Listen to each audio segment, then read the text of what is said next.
이 새벽에 주 앞에 나오신 분들을 진심으로 환영합니다. 찬송가 287장 찬양 드리겠습니다.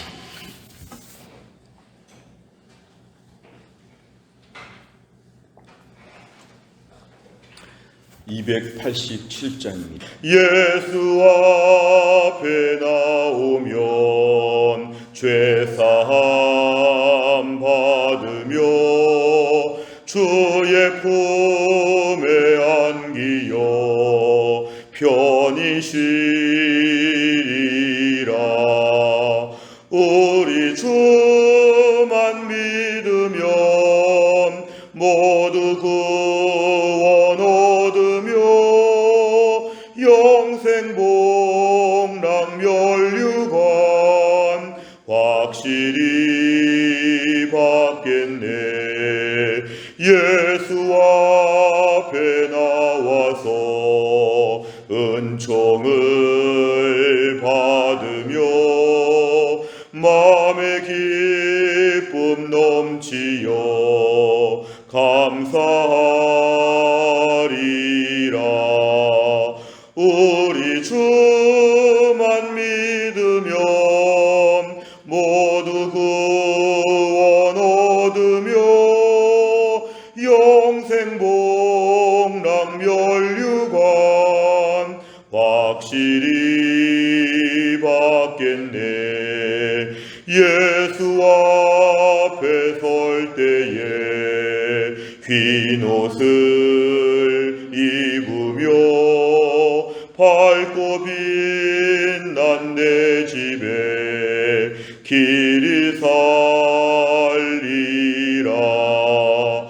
우리 주만 믿으면 모두 구원 얻으며 영생 복락 멸류관 확실히 받겠네.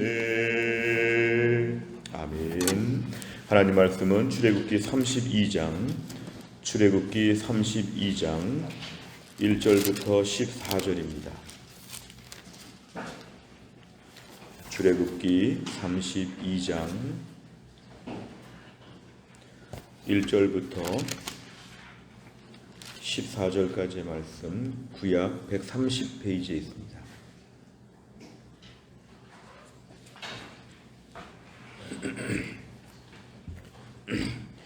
출애굽기 32장 1절부터 14절까지의 말씀을 저 한 절씩 교독하겠습니다. 백성이 모세가 산에서 내려옴이 더딤을 보고 모여 백성이 아론에게 이르러 말하되 일어나라. 우리를 위하여 우리를 인도할 신을 만들라. 이 모세 곧 우리를 애굽 땅에서 인도하여 낸 사람은 어찌 되었는지 알지 못함이니라. 아론이 그들에게 이르되 너희의 아내와 자녀의 귀에서 금고리를 빼어 내게로 가져오라. 모든 백성이 그 귀에서 금고리를 빼어 아론에게로 가져가매 아론이 그들의 손에서 금고리를 받아 부어서 조각칼로 새겨 송아지 형상을 만드니 그들이 말하되 이스라엘아 이는 너희를 애굽 땅에서 인도하여 낸 너희의 신이로다 하는지라. 아론이 보고 그 앞에 제단을 쌓고 이에 아론이 공포하여 이르되 내일은 여호와의 절일이니라 하니 이튿날에 그들이 일찍이 일어나 번제를 드리며 화목제를 드리고 백성이 앉아서 먹고 마시며 일어나서 뛰놀더라. 여호와께서 모세에게 이르시되 너는 내려가라. 네가 애굽 땅에서 인도하여 낸 네 백성이 부패하였도다. 그들이 내가 그들에게 명령한 길을 속히 떠나 자기를 위하여 송아지를 구워 만들고 그것을 예배하며 그것에게 제물을 드리며 말하기를 이스라엘아 이는 너희를 애굽 땅에서 인도하여 낸 너희 신이라 하였도다. 여호와께서 또 모세에게 이르시되 내가 이 백성을 보니 목이 뻣뻣한 백성이로다. 그런즉 내가 하는 대로 두라. 내가 그들에게 진노하여 그들을 진멸하고 너를 큰 나라가 되게 하리라. 모세가 그의 하나님 여호와께 구하여 이르되 여호와여 어찌하여 그 큰 권능과 강한 손으로 애굽 땅에서 인도하여 내신 주의 백성에게 진노하시나이까. 어찌하여 애굽 사람들이 이르기를 여호와가 자기의 백성을 산에서 죽이고 지면에서 진멸하려는 악한 의도로 인도해 내었다고 말하게 하시려 하나이까. 주의 맹렬한 노를 그치시고 뜻을 돌이키사 주의 백성에게 이 화를 내리지 마옵소서. 주의 종 아브라함과 이삭과 이스라엘을 기억하소서. 주께서 그들을 위하여 주를 가리켜 맹세하여 이르시기를 내가 너희의 자손을 하늘의 별처럼 많게 하고 내가 허락한 이 온 땅을 너희의 자손에게 주어 영원한 기업이 되게 하리라 하셨나이다. 여호와께서 뜻을 돌이키사 말씀하신 화를 그 백성에게 내리지 아니하시니라. 아멘. 우리가 지금까지 살펴본 말씀은 하나님께서 시내산에서 모세에게 말씀하신 내용들이었습니다. 어떻게 하나님을 믿고 섬겨야 되는지에 대하여, 어떻게 성막을 만들어야 되고 어떻게 하나님을 잘 섬겨야 되는지를 자세히 말씀하시는데 바로 이 기간이 한 40일쯤이 걸리게 되었습니다. 1절에 보니까 이스라엘 백성이 모세가 시내산에서 내려옴이 더딤을 보고 어떻게 된 것인지 40일이나 오랫동안 머물러 있기 때문에 이 40일 동안이나 모세가 안 내려오니까 백성들이 불안해하기 시작했습니다. 백성들이 불안해서 하는 말은 모세의 형 아론에게 가서 말합니다. 일어나라, 우리를 위하여 우리를 인도할 신을 만들라. 그동안에 하나님께서 인도하시고 하나님 모든 걸 다 기적같이 역사하여 주셨는데 이제 와서 하나님이 안 계시다고 생각하고 우리를 인도할 신을 우리가 만들어야 된다. 참 위험한 얘기인데요. 신을 만들다, 만드는 신이다. 이건 참 위험한 발상입니다. 우리가 뭔가 만들어서 섬긴다. 전형적인 우상에 대한 그런 생각입니다.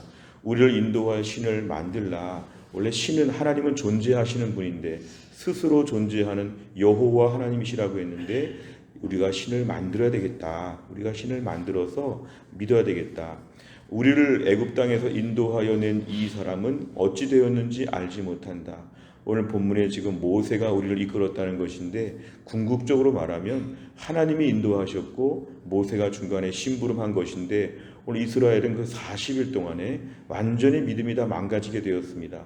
하나님도 없고 모세가 그동안에 우리를 좀 어떻게 해본다고 했는데 모세도 실종되었고 마치 산에서 실종된 사람처럼 그렇게 지금 이스라엘 백성들이 강팍해지게 되었고 아론을 두고 지금 막 독촉하고 있는 내용이 1절에 등장하고 있습니다. 자, 그럴 때 2절에 보니까 아론도 가관입니다. 아론이 모세의 형인데 어떻게 아론이 곧바로 백성들을 좀 책망하거나 백성들을 권면하지 않고 곧바로 뭔가 우상을 만들 준비를 합니다. 방법이 있다. 너희의 아내와 자녀의 귀에 있는 귀고리를 다 빼오라는 것입니다. 3절에 보니까 모든 백성들은 또 일사천리로 그 일을 합니다. 모든 귀고리, 금은, 보석 같은 거를 다 가져오는데 4절에 보니까 아론은 그들이 낸 모든 이런 금 귀고리 같은 거를 녹여서 부어서 조각칼로 새겨서 큰 송아지 형상을 만들었다. 그러니까 이것은 전형적인 애굽의 우상을 섬기듯이 이들이 지금 되돌아간 것입니다. 어찌 보면 이스라엘 백성들 지금 한 3개월 정도 걸쳐서 시내산까지 왔는데 3개월 뒤로 회귀하는 것이죠. 애굽 땅에서 그동안 400년 넘게 우상 숭배하던 버릇이 나와서 송아지 형상을 뚝딱 만듭니다. 뭐를 만들까 고민도 하지 않습니다. 그냥 신을 만들라 그러니까 알았다 하고는 송아지 하나를 딱 만들어 놓습니다. 너무 자연스럽습니다. 너무 자동적입니다. 마치 기다렸다는 듯이 하나님 아니면 송아지다. 지금 송아지를 당장 만들어내게 되었고 이렇게 얘기합니다. 이스라엘아, 이는 너희를 애굽 땅에서 인도하여 낸 너희의 신이다. 결국 오늘 이것을 우상처럼 얘기하면서 이게 하나님인 것처럼 하나님을 보이는 형상으로 지금 만들었다는 것인데요. 과거의 모든 걸 부정하는 것이죠. 하나님께서 인도하신 걸 부정하고 이제 우상 하나 만들어놨습니다. 5절에 보니까 아론은 또 그 앞에다가 제단까지 쌓습니다. 오늘 아론이 굉장히 좀 잘못하고 있는 것인데요. 수동적으로 이 일을 하는 것처럼 보이지 않고 매우 능동적으로 적극적으로 아론이 이 일을 앞에서 진두지휘하는 걸 보니까 아론도 참 지금 믿음이 약한 사람이었습니다. 아론 나중에 대제사장이 될 사람인데 아론이 지금 이렇게 약합니다. 제단을 쌓고 여호와의 절의를 지키자. 그래서 6절에 보니까 번제와 화목제를 드리고 백성이 앉아서 먹고 마시며 일어나 뛰논다. 여기서 앉아서 먹고 마시며 뛰논다, 이것은 철저하게 우상 종교의 방식이었습니다. 그 앞에서 막 춤을 추면서 광란의 파티를 하는 것이죠. 이것은 하나님 믿는 신앙과는 전혀 관계가 없는, 엄밀하게 말하면 애굽에서 배운 것입니다. 애굽의 사람들이 모든 종류의 우상들을 만들어 놓고 그 앞에 막 뛰놀고 이렇게 했던 것을 지금 따라서 행동하는 것이죠. 어떻게 이렇게 금방 40일 만에 망가질 수 있을까? 모세가 없다고 해서 단번에 어떻게 이렇게 망가질 수가 있을까? 이것입니다. 7절에 보니까 이제 새로운 국면입니다. 하나님께서 시내산에서 모세에게 말씀하십니다. 이제 내려가라. 이제 하나님께서 네가 애굽 땅에서 인도하는 네 백성이, 하나님 철저하게 거리감을 두시는 것입니다. 이건 하나님께서 진노하신 것을 얘기합니다. 하나님이 인도하신 하나님의 백성인데 하나님 지금 여기에 대해서 책망하시는 것이죠. 네가 인도해낸 네 백성이 부패하다. 8절에 보니까 내가 그들에게 명령한 것을 속히 떠나서 자기를 위하여, 이 우상의 속성은 우상을 위한 것이 아니라 결국 자기를 위한 것입니다. 자기를 위하여 송아지를 구워 만들고 그것을 예배하고 제물을 드리고 이것이 우리를 애굽에서 인도해냈다고 지금 아래서 광란의 파티를 하고 있다. 9절에 하나님 말씀은 이스라엘 백성은 목이 뻣뻣하다, 완고하다. 10절에 내가 하는 대로 내버려 두라. 내가 그들에게 진노할 것이고 그들을 진멸할 것이다. 이 진멸은 다 죽는 것입니다. 진멸은 다 죽는 것입니다. 대신에 너는 내가 큰 나라가 될 수 있도록 그렇게 하겠다, 하나님의 말씀인데요. 오늘 11절부터가 오늘 참 중요합니다. 모세가 이러한 하나님 말씀 앞에서 어떤 태도를 가지고 있느냐? 그런 중보자의 태도를 가지고 있었습니다. 하나님과 백성 사이에서 중간에 막아서는 역할인데, 하나님 어찌하여 그 큰 권능과 강한 손으로 애굽 땅에서 인도해 내신 하나님께서 이렇게 화를 내십니까? 12절에 보면 애굽 사람들이 흉보지 않겠습니까?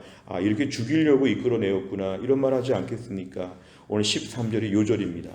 하나님 옛날에 아브라함과 이삭과 이스라엘 야곱에게 말씀하신 것을 기억해 주십시오. 하늘의 별처럼 많아지게 하고 약속의 땅을 주신다고 다 말씀하지 않았습니까? 하나님 용서해 달라는 것이죠.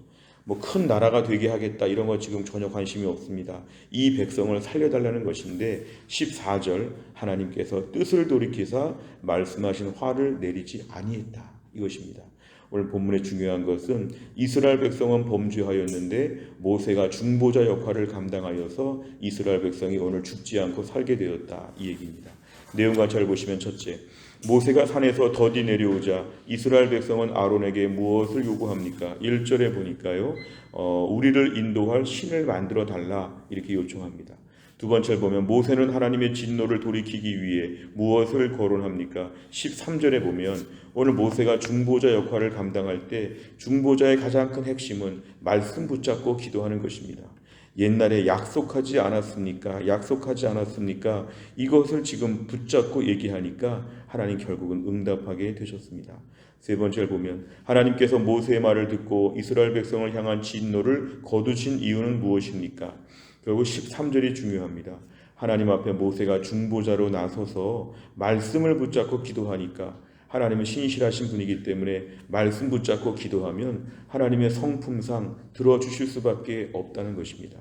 옛날에 아브라함과 이삭과 야곱에게 주신 그 약속을 하나님이 기억해 주옵소서. 그런데 이런 식으로 하나님 다 멸절되면 어떻게 합니까? 도와주십시오. 이것이 오늘 가장 강력한 기도였습니다. 우리가 오늘 본문의 모세를 볼 때 사실은 모세가 오늘 이렇게 나오는 것은 참 어려운 일이었죠. 왜냐하면 백성들이 이렇게까지 부패하니까 이것은 모세도 할 말이 없는 것입니다. 하나님, 이스라엘 백성 정신 못 차렸으니까 하나님이 좀 벌을 세게 내려주십시오. 저로 하여금 큰 나라가 되게 해주십시오. 이렇게 할 수 있었지만 오늘 모세는 백성들을 불쌍히 보는 마음에서 스스로 나섭니다. 마치 예수님께서 이 땅에 죄 지은 우리를 향해서 오셔서 하나님과 우리 사이에 중보자가 되어주신 예수님처럼 오늘 모세는 이 범죄하고 타락한 백성들과 진노하신 하나님 사이에서 막아섭니다. 주님, 저를 보시고 용서해 주옵소서. 오늘 모세가 간절하게, 오늘 본문에 지금 이 내용이 그냥 담담하게 표현되어 있지만 마치 이걸 드라마나 영화로 만든다면 울부짖으면서 말했을 것입니다. 하나님 살려주십시오. 하나님 살려주십시오. 그리고 말씀을 붙잡고 간절하게 기도했을 때 하나님 응답하셨다. 우리가 본문의 말씀을 통해 우리가 적용할 바는 주여 나도 이 세상 가운데서 모세와 같은 중보자 역할을 감당하게 하여 주옵소서. 오늘 저희는 중보자란 말은 좀 예수님에게만 쓰기 때문에 우리가 오늘 중간에서 기도하는 자가 되게 하여 주옵소서. 이게 참 중요합니다. 주님, 제가 오늘도 어려운 현실 가운데 우리 가정의 자녀들 사이에서 하나님 사이에서 아이들을 위한 제가 기도하는 자가 되게 하시고, 남편과 하나님 사이에서 제가 기도하게 하시고, 내 직장에서 하나님과 직장 사이에서 내가 기도자가 되게 하시고, 우리 교회에서도 교회를 붙잡고 기도하는 기도자가 되게 하여 주옵소서. 오늘 본문의 말씀에서 우리가 나서야 합니다. 10절에 하나님이 큰 나라가 되게 하신다, 이 말씀, 어찌 우리 안에 욕심이 이런 게 있죠. 한번 다 바뀌면 좋겠다, 판을 바꾸면 좋겠다, 더 좋은 교회, 더 좋은 직장, 더 좋은 가정, 더 좋은, 이걸 바라지 않습니다. 모세는 하나님, 저는 그런 거 바라지 않습니다. 저를 제물로 삼아 주옵소서. 저를 중간에서 하나님 보시고 저를 봐서라도 제발 좀 살려 주옵소서. 오늘 이런 기도가 우리에게 필요합니다. 어려운 현실 가운데 우리는 도피하고 싶고 탈피하고 싶고 좀 좋은 사람들과 만나고 싶고 좀 판을 바꾸고 싶은 마음이 있으나, 오늘 본문의 말씀은 주님, 저를 봐서라도 살려 주옵소서. 이렇게 중간에서 기도하는 역할을 해야 합니다. 결국 그렇게 해서 기도해서 키운 자녀가 믿음의 사람으로 성장합니다. 그렇게 힘들게 교회로 이끌었던 남편이 하나님께 나와서 예수 잘 믿는 남편으로 바뀝니다. 결국 우리 중간에서 기도하는 역할을 감당하여서 하나님과 누군가 사이에 중간에 서서 간절하게 울며 기도하게 하여 주옵소서. 근데 그럴 때 한 가지 꼭 필요한 것은 13절처럼 말씀을 붙잡고 기도해야 됩니다. 중보자에게 가장 큰 힘은 뭐냐 하면, 하나님 마음을 감동할 수 있는 것은 말씀 붙잡고 기도해야 됩니다. 하나님, 이렇게 말씀하지 않았습니까? 이렇게 말씀하지 않았습니까? 이 말씀대로 하나님 도와주옵소서. 말씀 붙잡고 기도하게 되면 하나님 응답하신다. 네 번째를 보면, 모세가 하나님께 선조들과 약속하신 말씀을 근거로 백성을 향한 진노를 거두게 설득하는 모습에서 무엇을 느낍니까? 오늘 본문에 이렇게 모세가 간절한 마음으로 중간에서 기도하는 내용을 볼 때, 나는 최근에 누군가를 위해서 이렇게 기도해 본 적이 있는가? 사랑하는 남편을 위해, 사랑하는 부모를 위해, 사랑하는 자녀를 위해서 내가 뭔가 이렇게 기도해 본 적이 있는가? 사실은 우리는 믿음이 좋을수록 남들의 짐을 지어야 되는 책임이 있습니다. 나에게 은혜 주신 것은 개인용이 아니라 이것을 가지고 네가 기도해 주라, 이런 것입니다. 오늘 본문에 하나님은 사실 모세의 기도를 기다리셨는지도 모릅니다. 모세가 기도하는 것을 통해서 하나님 역사를 돌이키신다.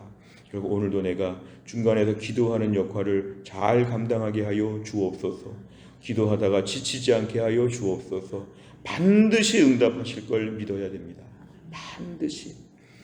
때로는 우리 생애가 다 지나가고 자녀 세대 때에 응답할 것입니다. 어떤 부모님이 믿음으로 살다가 자녀를 위해 기도하는데요, 자녀가 부모님 돌아가실 때까지 끝끝내 돌아오지 않았습니다. 부모님이 안타까운 마음으로 세상을 떠났는데, 제가 목회 현장에서 바라보는 많은 사건들을 보면 그렇게 돌아가신 부모님 앞에서 자녀가 나중에 철이 듭니다. 나중에 주님의 품으로 나옵니다. 그 옛날 엄마가 기도한 것을 아들이 나중에 기억하고 돌아옵니다.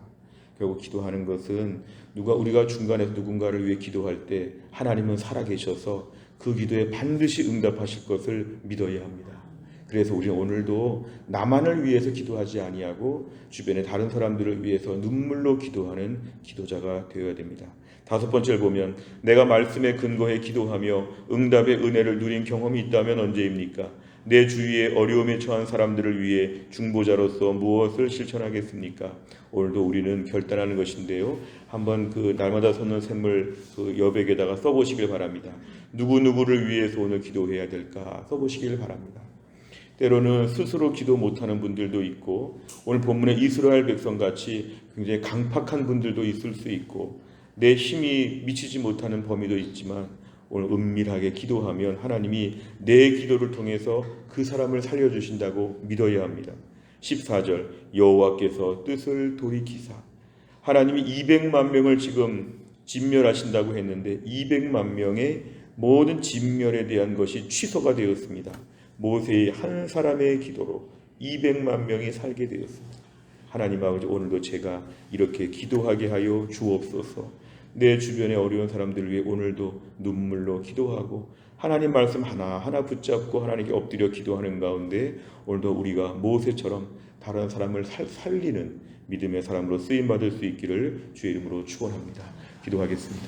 하나님 아버지, 감사합니다. 이 새벽에 하나님께서 저희들을 깨우시고 주 앞에 나와 기도하게 하신 하나님, 오늘 본문에 이스라엘 백성들이 타락하고 하나님께 범죄하였을 때 모세가 중간에 나서서 이스라엘 백성들을 멸망시키지 않도록 간절하게 매달리는 것을 보았습니다.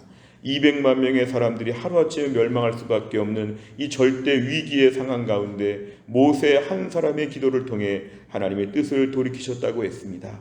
주님, 우리가 주변에서 기도해 줘야 될 사람들이 얼마나 많은지 모릅니다. 우리 주변의 자녀들을 위해 기도합니다. 배우자를 위해 기도합니다. 부모님을 위해 기도합니다. 우리의 직장과 주변 사람들을 위해서 기도합니다. 태신자들을 위해 기도합니다. 기도하는 많은 사람들이 있는데 주여, 우리의 기도를 하나님이 들으시고 역사하실 것을 믿게 하여 주옵소서. 주여, 날마다 다른 사람들을 위해 기도하는 책임을 우리가 감당하게 하여 주옵소서. 무엇보다 기도하는 자를 통하여 한 사람으로 하나님 수백만 명을 살리시는 것처럼 나의 오늘 아침의 기도를 통하여 나는 하나님 이 작은 공간에서 기도하지만 하나님의 전 세계 열방 가운데서 어디에 있든지 간에 오늘 기도에 응답이 있을 것을 믿습니다. 주여, 오늘도 기도하는 가운데 우리가 지치지 않게 하여 주시고 누군가를 위해서 눈물로 펑펑 흘리며 기도할 수 있는 믿음의 사람 하나님 될 수 있도록 인도하여 주옵소서. 주님, 새로운 한 주간 우리 김혜은 권사님을 하나님이 고치셔서 이번 한 주간 동안 여호와 라파의 하나님 치료의 광선을 발하여 주시어서 염증 수치가 급격히 내려가게 하여 주시고 정상적으로 돌아오게 하여 주옵소서. 기도하기가 어려울 정도로 몸이 약하고 피곤한 가운데 그 몸을 강건하게 하셔서 기도의 풍성한 능력을 받고 은혜 받아 이겨나갈 수 있게 하여 주옵소서.